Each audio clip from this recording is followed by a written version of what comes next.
What is up, PAX East? My name is Ash Paulson. You may know me from the YouTube channel GVG, and it is my great honor to be here with my good friends Celia Schilling and Sean Velasquez from Yacht Club Games to talk about everything Mina the Hollower. Woo! Woo! Yeah, Mina, are we pumped? Are we pumped? Yay, Mina! Thank you all so much for being here. I'm so excited to talk about Mina with you guys. Yeah. And I want to start at the beginning because I know it's been about 4 years since the original Kickstarter campaign, but I'm pretty sure Mina began development even before that. So talk about the journey that led us here. How long has it been? What has it been like? You want to start? You start with the origins, and then I can jump into the Kickstarter. Okay, so yeah, it's been like 6 years. We've been working on Mina for 6 years now, and the Kickstarter was 4 years ago. So we've been working on the Kickstarter from then for 4 years. It all started when one of our designers, Alec Faulkner, well, it actually started before that because once we finished doing Shovel Knight, we decided we wanted to work on more new projects. We want to do a project that's not related to Shovel Knight. Maybe we want to do a 2D project and a 3D project. But when we're doing a 2D project, we want to make something that's different, that feels different, that has different gameplay. If Shovel Knight was our Mario, then we wanted this new game to be like our Zelda, something that was like had more of an adventure-y kind of lilt to it. For sure. And so, yeah, so Alec, one of our designers, came in with a demo once we knew about this mission, and he had it pretty much like fully formed. Mina, the whip, a very Castlevania style, like slow whip. The jump and the burrow were all there. They were, at least the seed of it was there. It was a perfect little demo. We all saw it and we thought, oh my gosh, this is amazing. And so we just like hit the ground running with it, and we've been developing it ever since.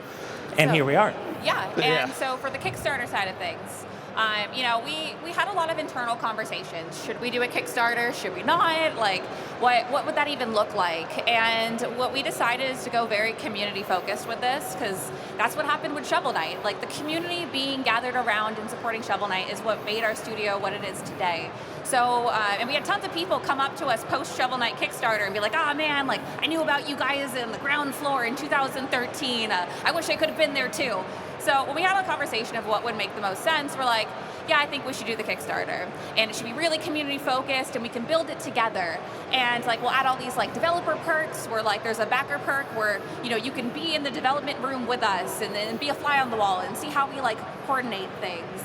And when we decided to make the Kickstarter amount, we decided to do $311,116. And you're like, Celia, wow, that's a very oddly specific number. That's because it's $1 more than the Shovel Knight campaign raised. That. Okay. Because that's how inflation works, right? Exactly. Right? Yeah, I think that's how it works. I'm great at math. The math Anyways, is mathin'. Math is mathin', definitely is. Hell yeah. Developer math, it's great. Yeah, I mean, we really just loved like how we really love building community with Kickstarter, with the directors for a day, with sharing streams, and with showing all of our art and level design. It's like that stuff was just like really something we wanted to get across. I mean, it was 10 years ago here at PAX East in Boston when we first showed Shovel Knight for the first time. Right. So, or no, sorry, not 10, 13 years ago. 13 That's years wild. Ago. I was like sitting here, I'm like, wait, hold on. Yeah, that's 13 wild. years ago. So yeah, I mean, this is our follow-up, and I guess we wanted to follow in the footsteps of our old game. We thought we did good with Kickstarter last time, so it should work well this time too, right?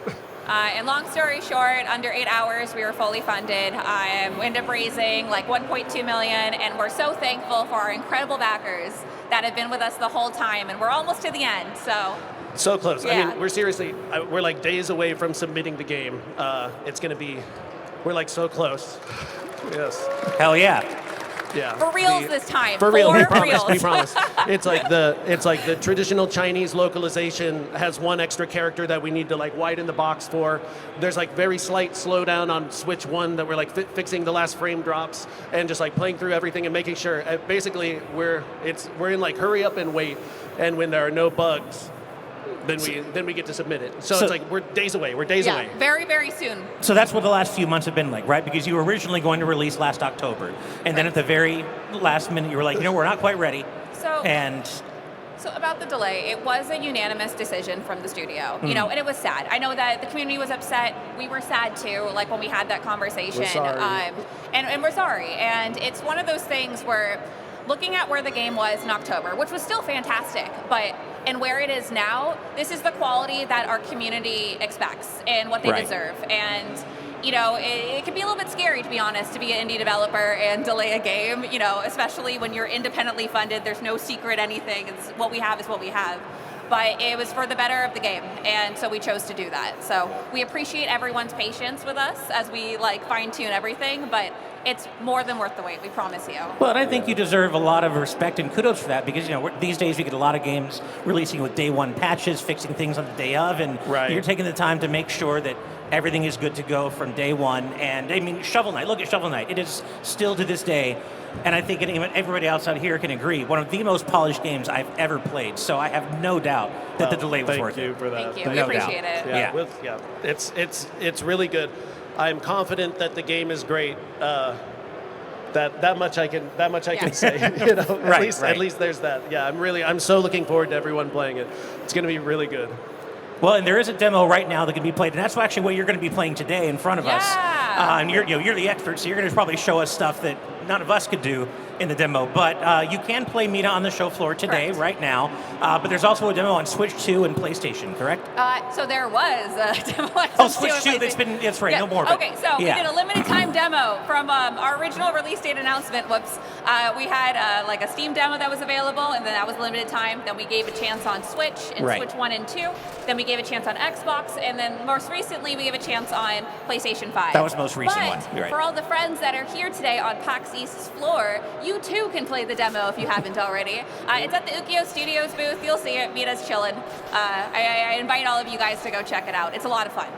Cool. Well, I think obviously we're all very familiar as Yacht Club fans with the world of Shovel Knight, but maybe can you go into a little bit about Mina herself, the world she inhabits? What is she all about? What is she doing? Why is she hollowing? What is Mina, and what is she doing in this cool world? Because you guys are known for your amazing world building and character building, and I want to know more about this cool world that you've built here.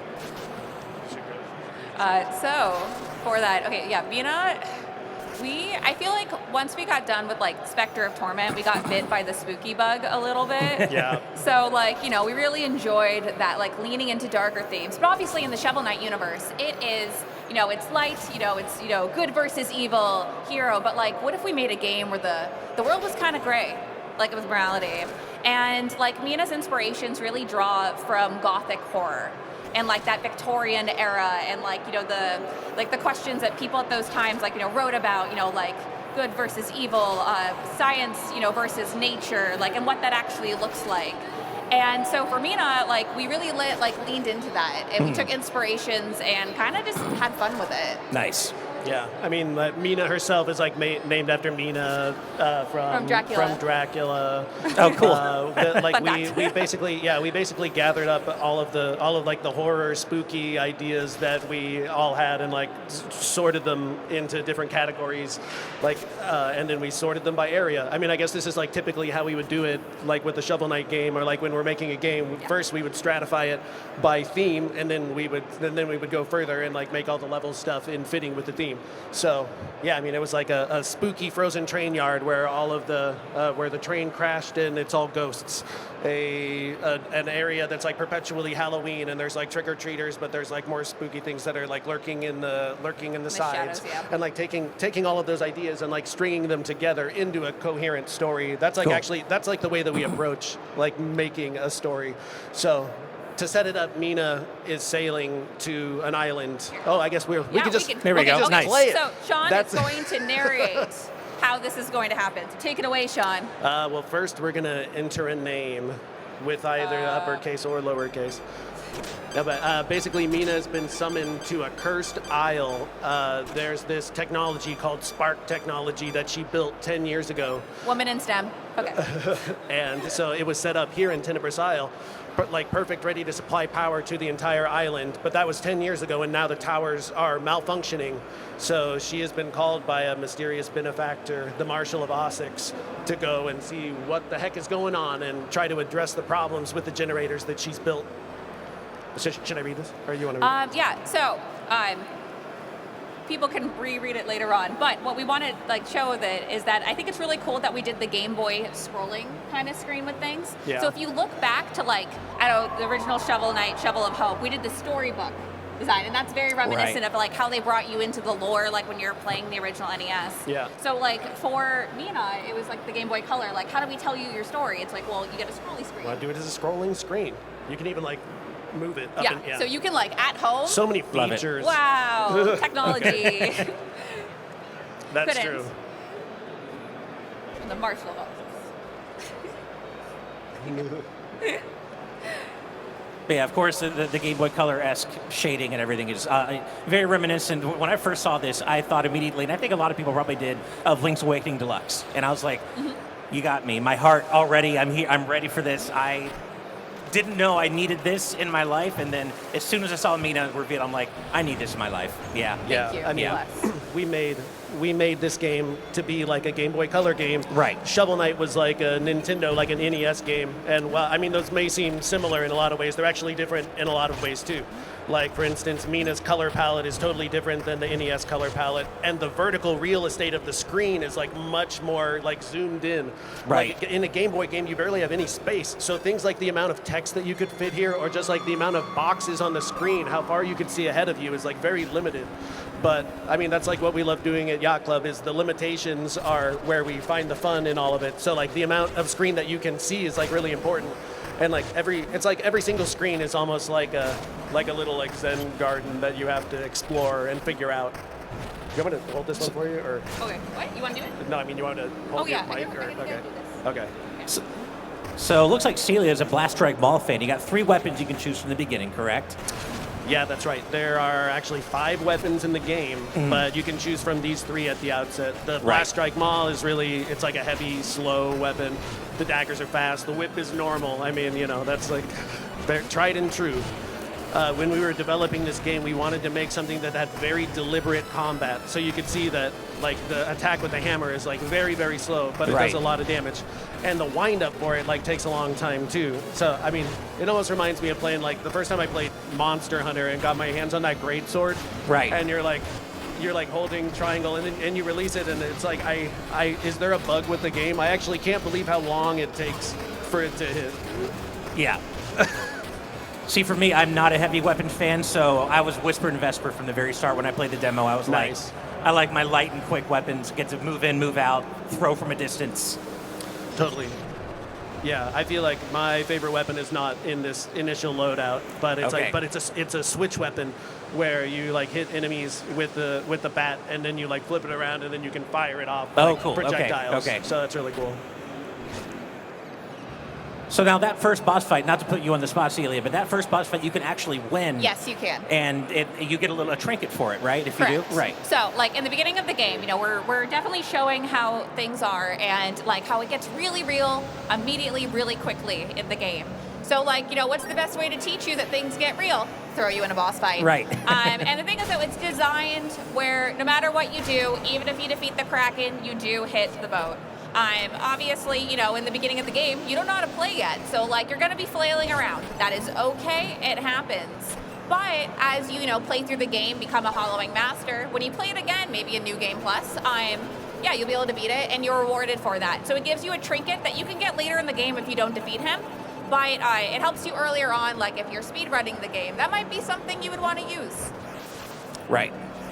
Now, I remember getting an email probably a couple of months, maybe a month and a half ago, from a PR email from Yacht Club talking about how Mina is the biggest game in terms of scope that you've ever made. Yeah. Eclipsing Shovel Knight, the wording to me sounded like every version of Shovel Knight, like the Shovel Knight and all the add-on campaigns. Yeah. And so, could you talk a bit about the scale of Mina and the game itself? So in this game, every screen is full of gameplay, but like the scope of this, like it's huge. Like Mina the Hollower, like depending on how fast you play, is a 20-hour to 30-hour game.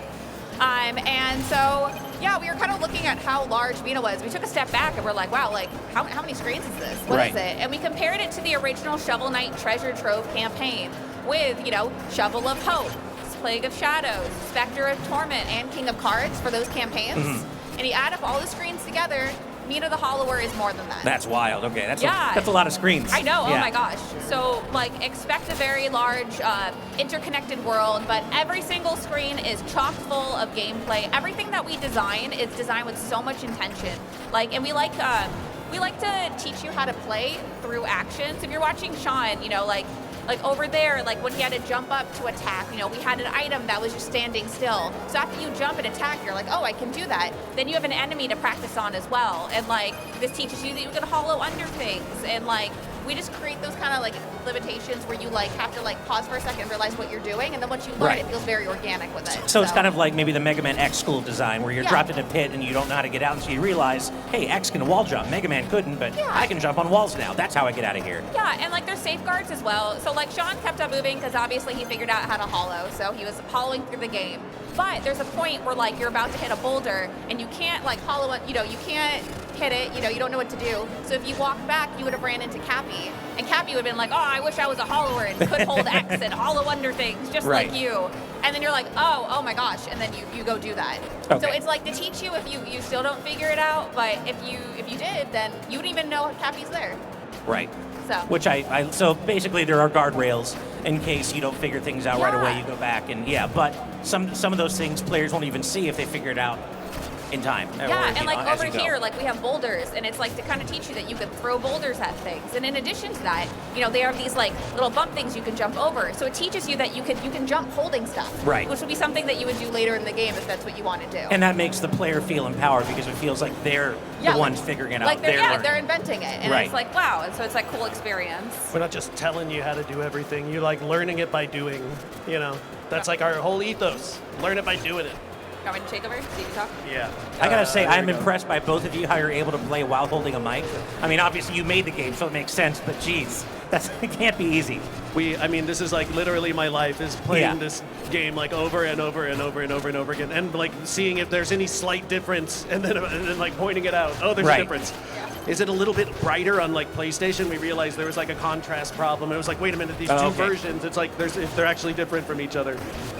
So even though there is a story that's being told here, from what I recall, the game structure can be rather non-linear, right? You're basically allowed to kind of go wherever you want and tackle objectives in any order. That's right. I mean, this is in the demo. This is the introduction to the game, basically. So it's like the first 20 minutes of the game.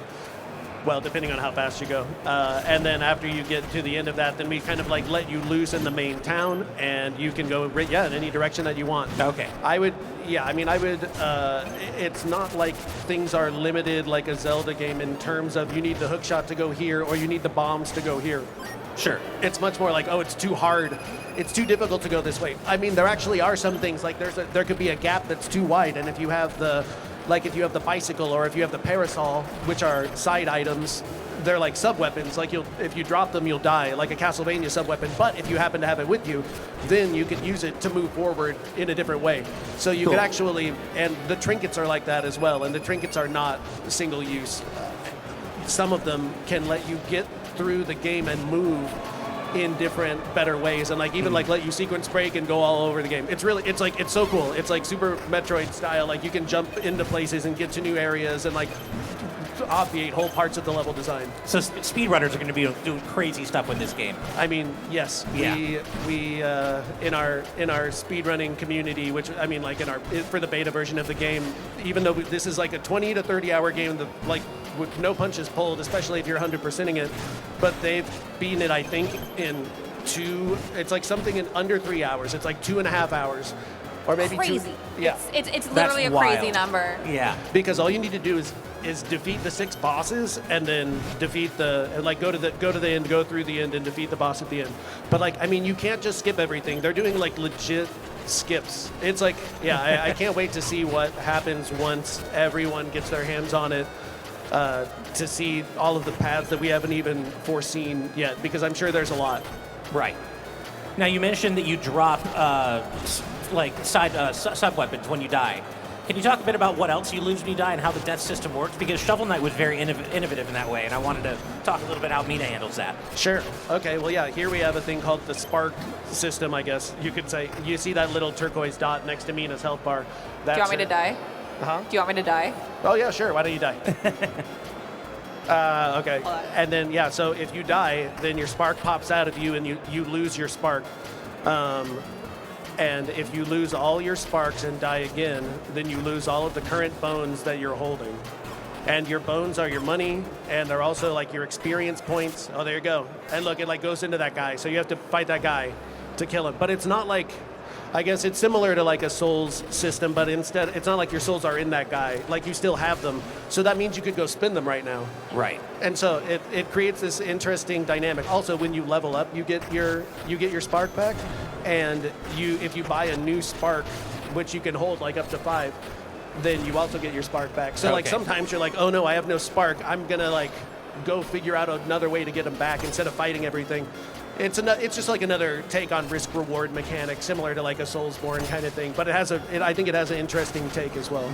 Well, you said level up. I think we have to use the proper terminology here, which is yes, boning up, right? Thank you. Which is one of my favorite things that I saw from this game right away. You got to bone up, indeed. But so you have an kind of a unique way that you handle death and risk and rewards in that sense. Yeah. But the trinkets are like accessories that you don't lose those, right, when you die? Okay. That's right. So yeah, there you can hold. Well, you start out being able to hold, I think, one or two trinkets, and then of course you can hold many more. There's 60 trinkets in the game, and none of them are mutually exclusive. So that means you could equip any of them and equip any of the other ones, and they all like work together. So the way I was saying that like some of the things increase your mobility or like change it in other ways, you could like have 2 mobility trinkets or like 2 trinkets that change how like when you drink a vial. Like one makes like projectiles shoot out when you use a vial on people. And so you could like combine that with a trinket that automatically restores your health when it's ready. And then cool. And so it's like then when you're getting hit, you're automatically like shooting out bullets, like by combining these 2 things at the same time. Got it. So it's like there's a lot of stuff like that, as well as, I mean, we know that generally Yacht Club games are pretty difficult, or they have very difficult parts, and these trinkets help to make some of those difficult parts just a little bit easier. Right. Especially if you're like, I get hurt in the fire a lot. Maybe you could find a trinket that helps you from getting hurt by fire, or like, there are trinkets that can speed you up or make your healing go faster, give you more range, et cetera, et cetera. Right. Well, and you mentioned actually just talk about some of the tougher parts of the game, and I remember when I first played it, I was kind of surprised by the difficulty, and so I want to get into a little bit about that, the difficulty level, but also what accessibility features have you added to the game to make it less frictious for people who maybe don't want as high a level of challenge? Yeah, I mean, we are very aware that we make games that are tough for people, and we want to make, and like we desperately want everyone to play Mina and to like have a good time with it. And so we have included a ton of accessibility options, like way more than Shovel Knight for this game. Cool. We made some modes, and I forget what we called them. I think like there's assist mode, which is like, it makes you take slightly less damage, your mobility is a little bit easier, your attacks are a little bit faster, and you don't lose your bones when you lose your spark. It's things like those frustration factors. I don't know, I think we probably all have that friend that's like, I hate losing stuff, like when I die in a game, like I hate it, I like won't play a game if I lose it. We got you covered for that kind of thing, right? If there's like if there is some friction, then we are trying to remove it. There are also things like reducing the game speed, or reducing the game speed in comparison to Mina. So it's like the whole game runs at 95% speed. Oh, okay. But Mina runs at 100%, and that tiny little difference of being able to dodge and being able to like burrow is like extremely helpful. There's also, because the game is hooked up in a way that makes it very flexible, there are hundreds of cheats in this game, and a lot of them are just like for fun. So the way that Shovel Knight had that too, lots of cheats, this game also has lots of cheats, lots of ways to get through the game more easily, and also ways to make the game more difficult for yourself as you're going. So like, this game has many new game pluses after you finish, and the new game pluses all these cheater tactics. Fighting, you gotta at least let him do his attacks. Oh. Wow. Got a pro gamer over here. Guy, I mean, that boss is easy to get stuck on. But once again, I think it goes to show that like once you understand how to play the game, you can really like fly through it. Although, I mean, I say that, but I die hundreds of times when I'm trying to finish everything quickly as well.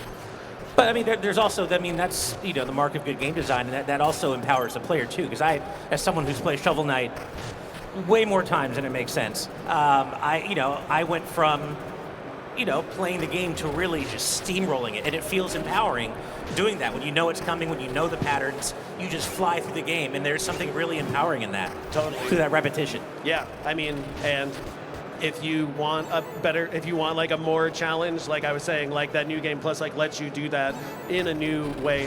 There's like a ton of stuff in the New Game Plus that is different than a regular New Game Plus. Okay. Like there's an item shuffler. I don't know if we've like announced it, or even if it is an announcement to talk about. Go for it, Sean. Yeah, I mean, okay. I don't know if y'all have ever seen like the Legend of Zelda or like Super Metroid item shufflers. I played through those, in the past few years, and it was like the most fun I've had, like replaying those old games in a new way, and the items were like in new spots. We just like had to do that for this too. So like Mina also has an item shuffler in the game that's integrated into how the New Game Plus works. Okay. And so yeah, the item shuffle, the positions of the sidearm shuffle, and there's actually a bunch of like sliders that we're going to be able to adjust and everything as well. So you could really like customize the game as it goes through like multiple times and like shuffle the items. But anyway, so I got sidetracked from the New Game Plus. And the New Game Plus also has this item shuffler, and it gets harder and harder every time. Sometimes it like flips the world, so it's mirrored like on the third. Oh, okay. On New Game Plus 3, the world is mirrored. On New Game Plus 5, this changes. So like every time through, something interesting and different changes as well. I hope everyone's getting clued in into why this game took so long to polish. Yeah.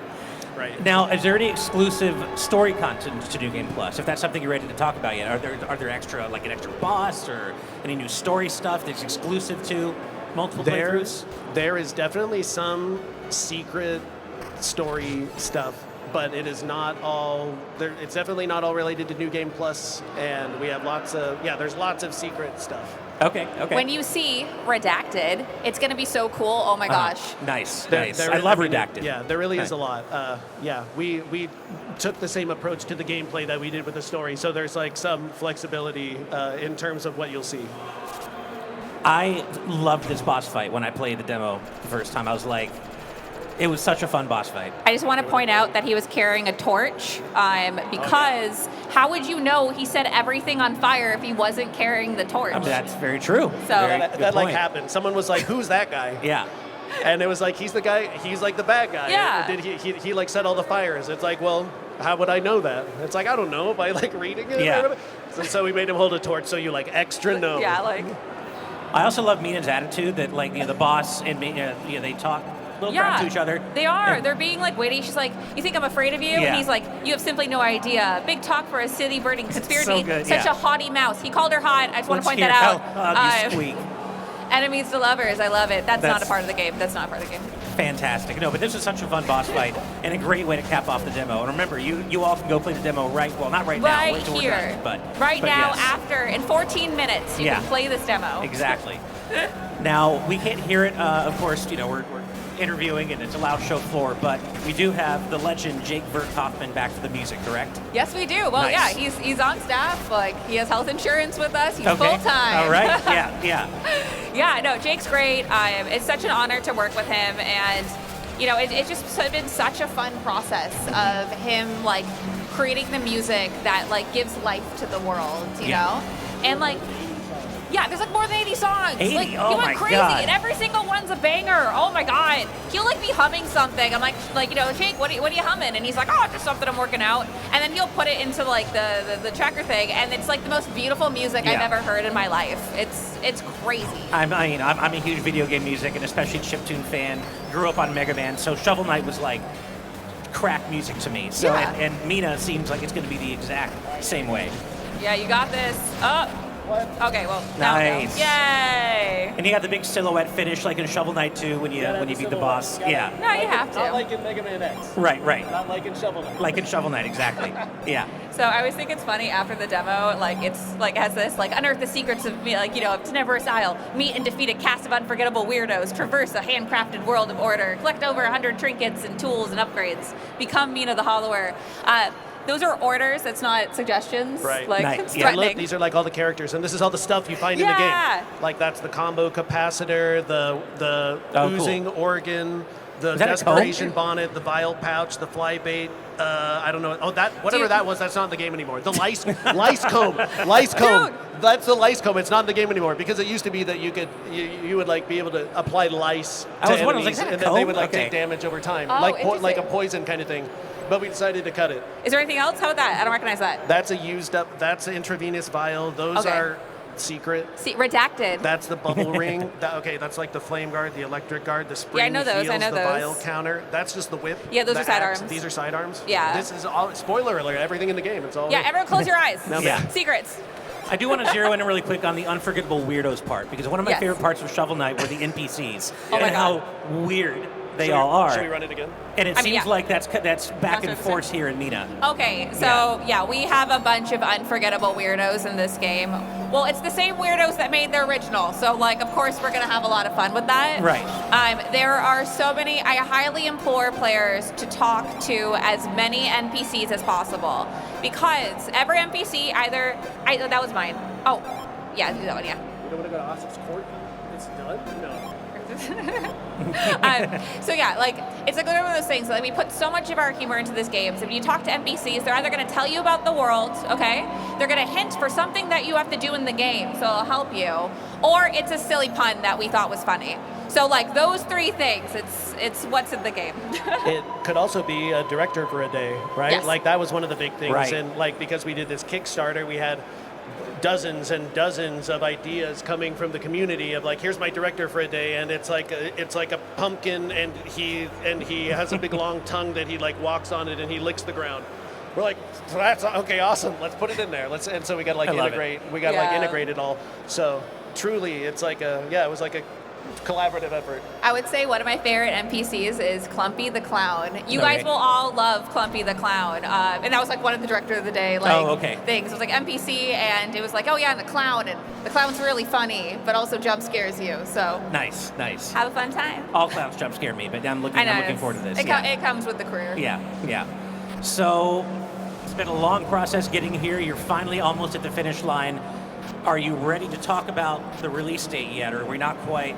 So spring 2026 is like the window that we're talking about. Okay. As Sean had mentioned, like submitting this game is imminent, and I know like everyone's like, okay, give us the date. But one of the reasons that we are holding off on announcing the date, but we're announcing the window, so we know where we're at, is that we need to make sure that this date is for reals this time.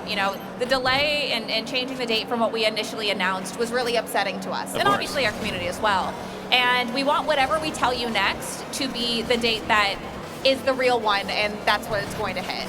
But the thing is, though, is that, when submitting things, certain things can happen. We want to make sure that everything is locked in, and then we can pick the date. And then once I know the date, then you will know the date, and it'll be a great time. Right. But until then, spring 2026.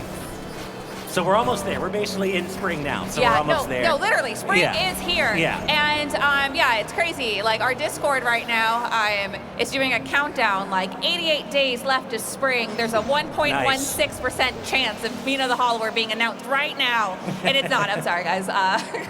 Maybe Mina tomorrow. We'll find out.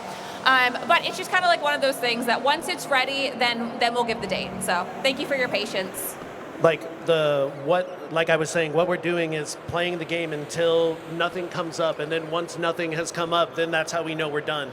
So it's been an empty bug base, and things just like keep coming up as we finish with our parts of development as the different members of the team. Oh, I'm the pixel artist. I'm done. Okay, well now you're testing. I'm a level designer. I'm done. Okay, well now you're testing. So we're all testing, and as long as we don't find anything, then it seems like we should be able to submit it in the next week or two. In case anyone's wondering, French is looking good. So Right, we got that Celia one looked checked off. through all of French.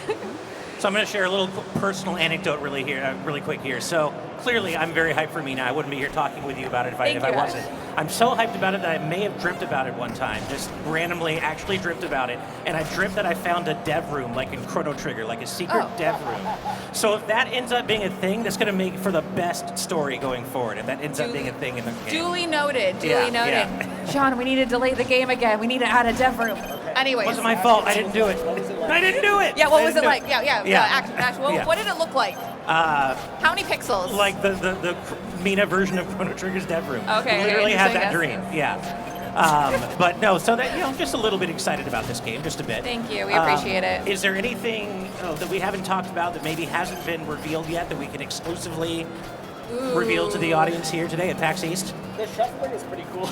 Remember the shuffler? That's cool. Remember when Sean talked about that? Yeah. So we did. Yeah, that's true. The shuffler was really, really cool. As Sean mentioned, New Game Plus. So the adventure just doesn't stop with one run through of the game. There's like 5 different weapons. I know in the beginning of the game you pick through 3. There's 5 that you can master in total.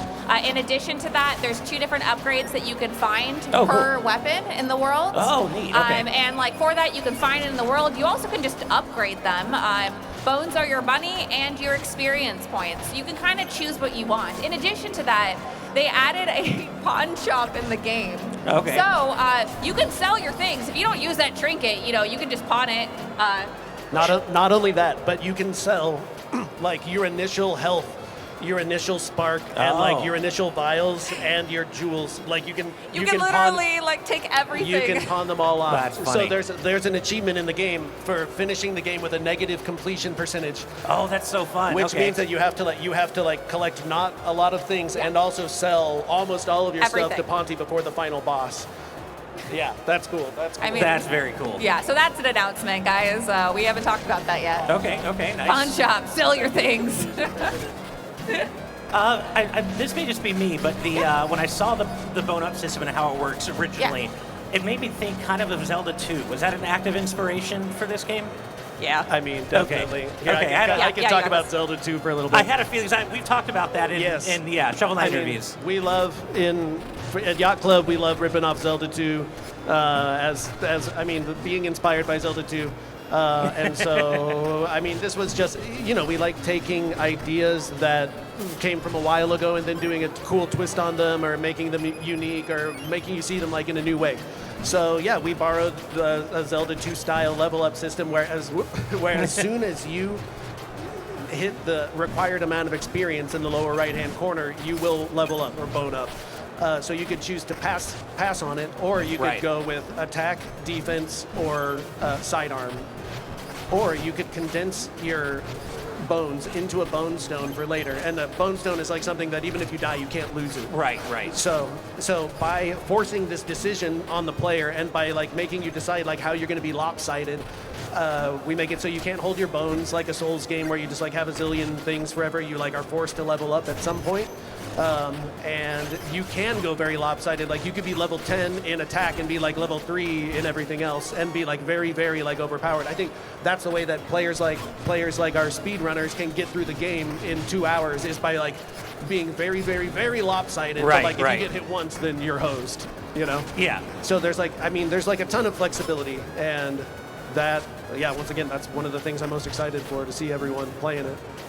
As a glass cannon is so rad. It's like John Wick mode. Literally, you just go in and destroy everything. Just don't get hit. Yeah, easier said than done. But yeah. Speaking of Zelda, you mentioned there are 6 main bosses to defeat throughout the story. Are they preceded by 6 bespoke dungeons? Are they kind of like Zelda style? Yeah, that's this game doesn't exactly. It's not like you go into the dungeon and then you're it kind of is. Okay. But for instance, Queensberry Crypt, which is one of the main areas. The crypt itself has an exterior graveyard, and it has a whole big lead up to it. There's an overworld area between the main area as well. And so it's the overworld is a little bit crypty, and then once you get into the main crypt, and that's when you're in the level. And the levels are a little bit more a little bit more linear than the overworld stuff. But even they have some degree of non-linearity, and you can warp between some of the areas, and much like a Soulsborne or a Zelda or anything, it's all kind of spaghetti together. Nice. Okay, just to throw it out there, when I was playtesting the game for the first time, and the team was watching and doing all the things, I went to the first level. Cool, great, awesome. And then I went to the second to last level because I like to challenge. And it was really fun, challenging but really fun. And that's what's cool about the non-linear adventure. Are the enemies going to be scaled up and you got to dodge and get good real quick? Yeah, sure, of course. But that's part of the open-ended part of the adventure with Mina. Mina really allows you to really play different, whatever you make your path to be is what it is. Right. So You can get through some of those issues too. Like there's an item called the I forget. It used to be called the sludgy health vial, and it meant and when you get hit, it makes your health bar like decrease slowly, and as long as it doesn't get to 0 and you heal before, then you're good. Oh, cool. So that means you could just like tank a zillion hits until it like gets down to here, and then like heal again, and you're good. So you could like start to play like that as well. There's like at least a couple dozen mechanics that are like that, and yeah, you can use them to get through the hard parts. Well, I think one of the reasons that Yacht Club's community is so supportive and responsive to you is I can feel the passion and the excitement just from you two talking about it. I can feel how passionate you are about the game you're making and the games you've made, and I think the community feels that too, and that's why. Look at this audience. We have so many people here. Thank you so much. Thank you guys so much for hanging out with us. Thank you so incredibly your much. Support and your patience. Yeah. Thank you so much. We got about a minute and a half left. Any last things you want to cover really quick before we sign off here? I mean, Mina is a game we've been working on for 6 years. We put our everything into this game, and we put it all into it for you, to make a fun game that you will enjoy, to think of every different way that you might want to play it. And we took everyone's feedback, and truly this is it's a community effort from our community, like as game developers, and like our larger community, like as game players. It's truly a game for everyone, and it's so good, and we put so much work into it. I'm excited for everyone to play it. That's what I want to say. A humongous thank you to all of our backers and our community and all of the support. It really means the world to us. And now that we're finally crossing the finish line for this game, we're like beyond excited for you guys to finally get your hands on it and see like what magic we really created. Besides, obviously, I'm a biased source. I work in marketing for the studio, so I'm supposed to tell you it's great. But as a gamer, I think this is one of my favorite games of all time, and I'm so excited for you to check it out. Well, Celia and Sean, it has once again been my great honor to join you on stage here at PAX East to talk about Mina. Once again, I'm Ash Paulson. You can find me on YouTube at GVG, and thank you all so much for turning out in such numbers for Mina. Thank you so much. Yeah. Spring 2026 for reals this time. We're so close. We're submitting it. Yeah. Bye, everybody. Thank you.